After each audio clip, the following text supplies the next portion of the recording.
Reverse psychology लोगों के दिमाग पर राज करने की वह कला जिसे बहुत कम लोग समझते हैं।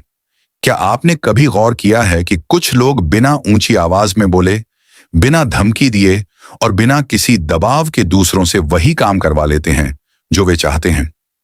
वे किसी को मजबूर नहीं करते, लेकिन सामने वाला व्यक्ति खुद ही वही फैसला लेता है जो उनके लिए फायदेमंद होता है। पहली नजर में यह किसी जादू जैसा लगता है, लेकिन यह जादू नहीं बल्कि मानव मनोविज्ञान का एक गहरा सिद्धांत है जिसे रिवर्स साइकोलॉजी कहा जाता है। यह कोई नई तकनीक नहीं है। सदियों से कई नेता, शिक्षक, माता पिता और कुशल वार्ताकार इस सिद्धांत का उपयोग करते आए हैं। फर्क सिर्फ इतना है कि कुछ लोग इसे समझते हैं और कुछ लोग इसके प्रभाव को महसूस करते हैं बिना यह जाने कि उनके साथ क्या हुआ। मानव मन की एक दिलचस्प आदत है, जब किसी व्यक्ति को लगता है कि उसकी आजादी छीनी जा रही है तो वह अक्सर उसी बात का विरोध करने लगता है। लेकिन जब उसे पूरी आजादी दी जाती है तो कई बार वह स्वयं वही निर्णय ले लेता है जिसे पहले वह ठुकरा रहा था। यही रिवर्स साइकोलॉजी का मूल आधार है। कल्पना कीजिए, एक पिता अपने छोटे बेटे से कहता है, तुम्हें यह किताब पढ़ने की जरूरत नहीं है, यह शायद तुम्हारी समझ से बाहर है। बेटे के मन में तुरंत जिज्ञासा पैदा होती है। वह सोचता है, ऐसा क्या है इस किताब में जो मैं नहीं समझ सकता? और वही बच्चा कुछ देर बाद खुद किताब खोलकर पढ़ने बैठ जाता है। अगर पिता सीधे कहते, जाकर किताब पढ़ो, तो शायद बच्चा बहाना बना देता। यहीं से समझ आता है कि इंसान केवल आदेशों से नहीं चलता, बल्कि अपनी स्वतंत्रता की भावना से भी संचालित होता है। लेकिन इसका अर्थ यह नहीं कि रिवर्स साइकोलॉजी हर परिस्थिति में काम करती है। ये तभी प्रभावी होती है जब सामने वाले व्यक्ति को यह महसूस न हो कि उसकी सोच को किसी दिशा में मोड़ा जा रहा है। इसीलिए अनुभवी लोग कभी भी सीधे टकराव का रास्ता नहीं चुनते। वे जानते हैं कि बहस जीतने से ज्यादा महत्वपूर्ण है सामने वाले को स्वयं सही निष्कर्ष तक पहुंचने देना। इतिहास में भी कई ऐसी घटनाएं मिलती हैं जहां युद्ध तलवार से नहीं बल्कि मनोविज्ञान से जीते गए। कई रणनीतिकार अपने विरोधियों को ऐसी परिस्थितियों में ले जाते थे जहां विरोधी स्वयं वही निर्णय लेते थे जो अंततः उनकी हार का कारण बनता था। रिवर्स साइकोलॉजी की असली ताकत शब्दों में नहीं बल्कि उस भावना में छिपी होती है जो सामने वाले के मन में पैदा होती है। जब किसी व्यक्ति को लगता है कि निर्णय उसका अपना है तो वह उस निर्णय पर अधिक विश्वास करता है। लेकिन यहां एक महत्वपूर्ण सवाल उठता है, क्या यह एक बुद्धिमानी भरी कला है या लोगों को नियंत्रित करने का एक तरीका? इस प्रश्न का उत्तर आसान नहीं है, क्योंकि हर शक्तिशाली तकनीक की तरह इसका उपयोग भी दो तरीकों से किया जा सकता है, किसी की मदद करने के लिए या उसका अनुचित लाभ उठाने के लिए। और यहीं से शुरू होती है इस मनोवैज्ञानिक कला की असली कहानी।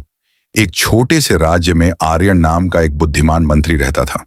वह अपनी तलवार से नहीं बल्कि अपनी समझ और शब्दों से लोगों का दिल जीतता था।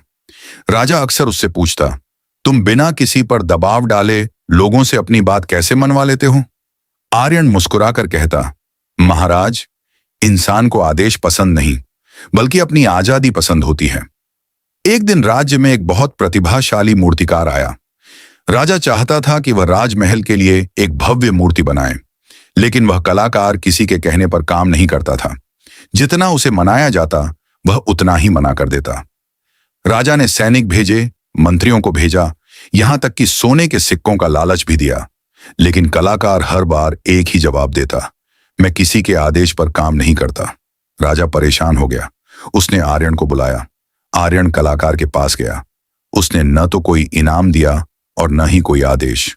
उसने केवल इतना कहा, मैंने राजा से कह दिया है कि शायद यह काम आपके बस का नहीं है। राजमहल जैसी भव्य मूर्ति बनाना हर कलाकार के लिए संभव नहीं होता, इसलिए हमने किसी और को चुन लिया है। यह सुनते ही कलाकार के चेहरे का रंग बदल गया। उसके मन में एक ही विचार आया, क्या सच में लोग मुझे इतना साधारण समझते हैं? अगले ही दिन वह स्वयं महल पहुंचा और बोला, मुझे एक मौका दीजिए, मैं ऐसी मूर्ति बनाऊंगा जिसे देखकर आने वाली पीढ़ियां भी याद रखेंगी। राजा हैरान था। जिस व्यक्ति ने हर प्रस्ताव ठुकरा दिया था वही अब खुद काम मांग रहा था। आर्यन मुस्कुराया और बोला, महाराज, मैंने उसे मजबूर नहीं किया, मैंने केवल उसके भीतर छिपी चुनौती को जगा दिया। यही है रिवर्स साइकोलॉजी की ताकत। लेकिन हर कहानी का दूसरा पहलू भी होता है। कुछ महीनों बाद पड़ोसी राज्य का एक चालाक व्यापारी इसी तकनीक का गलत इस्तेमाल करने लगा। वह लोगों से कहता, यह वस्तु शायद आपके लिए नहीं है, इसे केवल समझदार लोग खरीदते हैं। कई लोग केवल खुद को समझदार साबित करने के लिए वह महंगी वस्तु खरीद लेते, जबकि उन्हें उसकी कोई जरूरत नहीं होती थी। धीरे धीरे लोगों को एहसास हुआ कि उनके फैसले उनकी जरूरत के आधार पर नहीं, बल्कि उनके अहंकार के आधार पर लिए जा रहे थे। तब आर्यन ने पूरे राज्य में एक सभा बुलाई और कहा, जिस दिन कोई तुम्हारे अहंकार को छूकर तुमसे निर्णय करवाने लगे, उस दिन रुककर खुद से एक सवाल जरूर पूछना, क्या यह फैसला सच में मेरा है या मैं किसी और की बनाई हुई सोच पर चल रहा हूं? सभा में सन्नाटा छा गया। आर्यन ने आगे कहा, रिवर्स साइकोलॉजी एक हथियार नहीं, बल्कि एक दर्पण है। यह सामने वाले के मन की इच्छा, जिज्ञासा और अहंकार को सामने लाती है। यदि इसका उपयोग किसी को प्रेरित करने के लिए किया जाए तो यह उपयोगी हो सकती है, लेकिन यदि इसका उपयोग किसी को भ्रमित करके उसका फायदा उठाने के लिए किया जाए तो यह अनैतिक है। उस दिन के बाद राज्य के लोग केवल दूसरों की बात नहीं सुनते थे, बल्कि अपने हर बड़े निर्णय से पहले स्वयं से भी सवाल पूछने लगे, और यही आदत उन्हें पहले से अधिक समझदार बना गई।